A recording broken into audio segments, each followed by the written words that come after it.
Let's start with the basics. What is revenue? Revenue is the money your business makes from selling goods or providing services. Think of it as the fuel that powers your business. Right. Without revenue, your business would be like a car with no gas, stationary and going nowhere. Revenue is what keeps things moving, but you can only count it when it's earned. You wouldn't call gas in a tanker your fuel. It only becomes useful once it's in your car.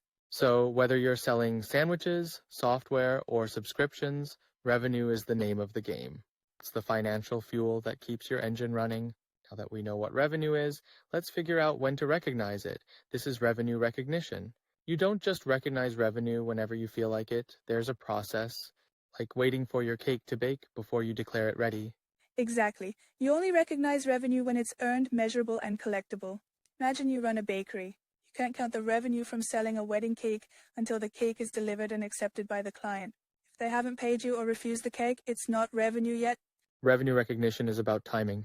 Just like you wouldn't declare a cake finished while it's still in the oven, you can't count revenue until you've delivered on your promise and know the money's coming. Let's move on to selling goods. When you sell a product, you can only recognize revenue once ownership has passed from seller to buyer.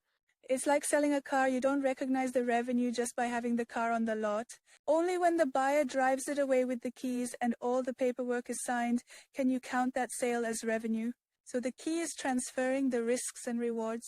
Whether it's cars, clothes, or coffee mugs, the moment the customer takes ownership, you can recognize the revenue. Before that, it's just potential. Think of a farmer selling apples. Until the apples are in the buyer's hands, you can't say you've made a sale. It's about making sure the deal is complete before you count the dollars. Now let's talk about services with rendering of services and long-term contracts.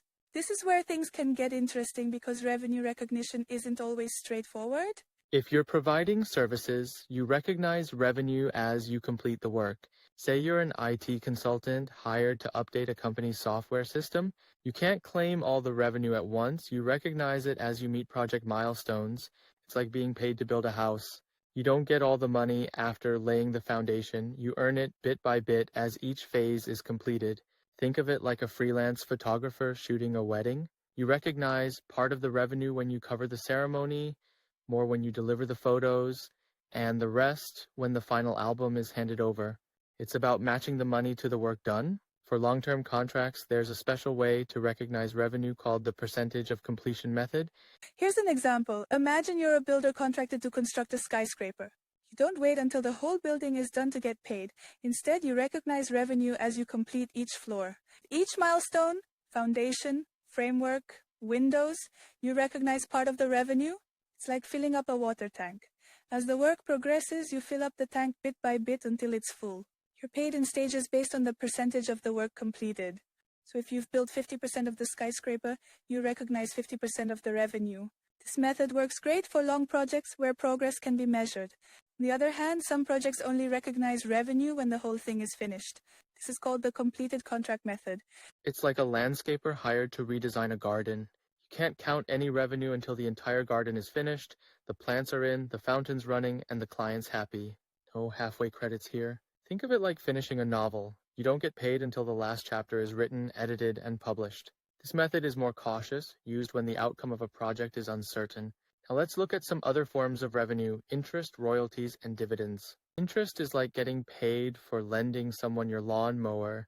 Every day they use it, you earn a little extra. Royalties are like getting paid whenever someone copies your famous lasagna recipe. Dividends are the rewards you get for investing in someone else's pie shop. These are passive streams of revenue. They may not be as hands-on as selling goods or services, but they need to be recognized when earned, like collecting interest on a savings account or receiving dividends from stock you own. Sometimes the seller ends up giving money back to the customer. This is payments from seller to customer. Imagine you sell a product and offer a rebate. If you sell a TV for $1,000 but give a $100 rebate, you don't recognize $1,000 as revenue. You recognize $900. It's important to adjust for those rebates, discounts, or refunds. It's like offering a money-back guarantee. If the customer takes you up on it, you've got to reduce the amount of revenue you recognized. Finally, let's talk about multiple deliverables. Sometimes you sell more than one thing at a time, like a product and a service bundled together. Right. Imagine selling a new phone with a warranty and a subscription service for repairs. Can't count all the revenue at once, you need to break it down. The phone, the warranty, and the service each get their own share of the total revenue. It's like making a combo meal. The burger, fries, and drink all have separate values. You wouldn't lump them together without understanding the cost of each. Think of a car dealership selling a car with a free maintenance package and a GPS system. Each of these pieces has its own value, and you need to account for that when recognizing revenue. So, that's the whole story. Whether it's selling goods, providing services, or earning passive income, revenue recognition is about timing and accuracy. Exactly. Get it right, and your books will be in order. It's like cooking the perfect meal. Each ingredient has its place, and you need the right timing to serve it up just right. Just like knowing when to pull a cake from the oven, you've got to recognize revenue at the right moment. Too soon, and it's undercooked. Too late, and it's burnt. Timing is everything.